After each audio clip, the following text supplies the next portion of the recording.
భారత రాష్ట్ర సమితి నాయకురాలు, తెలంగాణ జాగృతి రాష్ట్ర అధ్యక్షురాలు కల్వకుట్ల కవిత ఈరోజు మెదక్ చర్చిలో ప్రత్యేక ప్రార్థనలు నిర్వహించారు. 100 సంవత్సరాలు పూర్తి చేసుకున్న మెదక్ సిఎస్ఐ చర్చిలో ప్రత్యేక ఆరాధనలో పాల్గొన్నారు. చర్చి నిర్వాహకులు ఆమెను ఘనంగా సన్మానించారు. అనంతరం భారత రాష్ట్ర సమితి కార్యాలయంలో మీడియా సమావేశం ఏర్పాటు చేస్తారు. రాష్ట్ర కాంగ్రెస్ ప్రభుత్వం వెంటనే మహిళల సమస్యలను పరిష్కరించాలని, రాష్ట్రంలో మూతబడిన బోధన్, కోరుట్ల, మెదక్ షుగర్ ఫ్యాక్టరీలను వెంటనే తెరవాలని, రైతుల సమస్యలను వెంటనే పరిష్కరించాలని, మహిళల సమస్యలను వెంటనే పరిష్కరించాలని ఆమె డిమాండ్ చేశారు.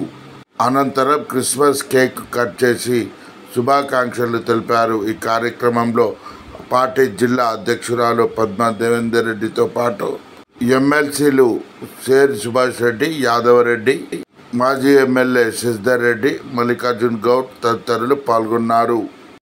17,500 కోట్లు రైతుల కోసం అని ఏదైతే దాచిపెట్టిందో ఆ ఒక్కసారి ఇచ్చింది తప్పితే మళ్ళీ సెకండ్ టైం ఎగ్గొట్టింది. మళ్ళీ ఇప్పుడు ఇవ్వండి అంటే రేపిస్తాం, మాపిస్తాం, సంక్రాంతికి ఇస్తామని చెప్తున్నాం.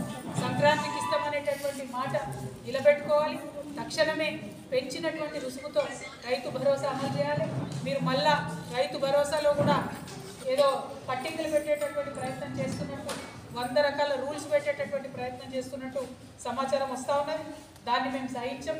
ఎందుకంటే చిరు ఉద్యోగులు ఉంటారు, చిన్న ఉద్యోగం ప్రైవేట్లో చేసుకుంటూ ఉంటారు, వాళ్ళకి ఇక్కడ భూమి ఉంటుంది, వాళ్ళ పేరెంట్స్ సాగు చేసుకుంటూ ఉంటారు. మరి వాళ్ళకి రైతు భరోసా ఇస్తారా, ఇయ్యారా మీరు? ఎందుకంటే మోడీ గారు పెట్టినటువంటి రూల్స్ పెడతామంటారు. ఆయన పెట్టిన రూల్స్ పెడితే 30% మంది కూడా రైతు భరోసా రాదు. కేసీఆర్ గారు ఎటువంటి రూల్స్ లేకుండా రైతులందరికీ ఇవ్వాలి, సాగు చేసుకునే వారందరికీ ఇవ్వాలనేటటువంటి ఆలోచనతో రైతు బంధు అనేటటువంటి కార్యక్రమం పెట్టారు. దాంతో ప్రైవేట్ రుణాలు లేకుండా చాలా చక్కగా రైతులు పంటేసుకునేటటువంటి పరిస్థితి ఉండేది.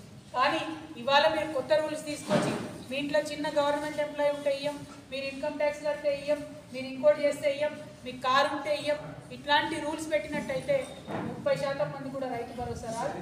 మరి రైతులకు సాగు చేసుకునే వారందరూ కూడా తప్పకుండా వచ్చే విధంగా రైతు భరోసా ఈ ప్రభుత్వం ముందుకు రావాలని చెప్పి మేము డిమాండ్ చేస్తూ ఉన్నాం.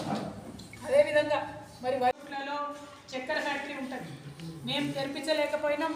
ఖచ్చితంగా కాంగ్రెస్ పార్టీగా మేము వచ్చిన తర్వాత తెరిపిస్తామని ఆనాడు పెద్ద పెద్ద మాటలు చెప్పింది, ప్రగల్భాలు పలికిండ్రు, ప్రజలను మభ్యపెట్టిండ్రు, ఓట్లు వేయించుకున్నారు. మరి ఇవాళ అడుగుతా ఉన్నాం, సంవత్సర కాలం అయిపోయింది. కేసీఆర్ గారు పెద్దలు చెప్పిన మాకు సంవత్సరం పాటు ఏమనకండి అని. మరి సంవత్సరం తర్వాత అడుగుతూ ఉన్నాం కాంగ్రెస్ ప్రభుత్వాన్ని, రేవంత్ రెడ్డి గారిని, ఇవాళ మీరు మెదకొచ్చిపోయిండ్రు, ఎప్పుడు తెరిపిస్తారు ఇక్కడ షుగర్ ఫ్యాక్టరీ, ఎప్పుడు తెరిపిస్తారు బోధనలో షుగర్ ఫ్యాక్టరీ, ఎప్పుడు తెరిపిస్తారు కోరుట్లలో షుగర్ ఫ్యాక్టరీ అని ఇవాళ కాంగ్రెస్ ప్రభుత్వాన్ని మేము డిమాండ్ చేస్తూ ఉన్నాం.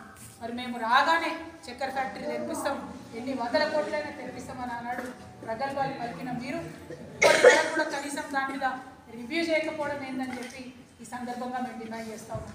మొత్తం ఒక బియ్యమే ఇస్తున్నాడు కేసీఆర్, ఇంకా చాలా ఇస్తాం, చాలా వస్తువులు కలిపి మీకు ఇస్తామని చెప్పింది.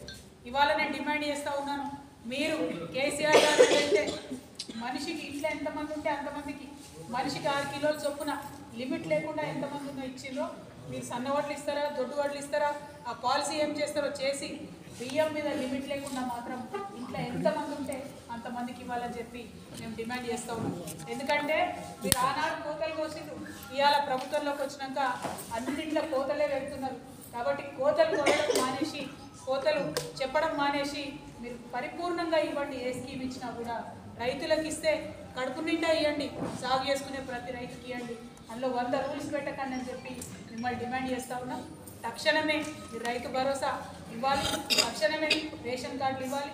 మీ మెదక్కి వచ్చి మీరు ఇవాళ చర్చకు వచ్చి పోయినారు, ఇక్కడ ఉండేటటువంటి షుగర్ ఫ్యాక్టరీని తక్షణమే రిలీజ్ చేయాలని చెప్పి ఈ సర్కార్ని డిమాండ్ చేస్తూ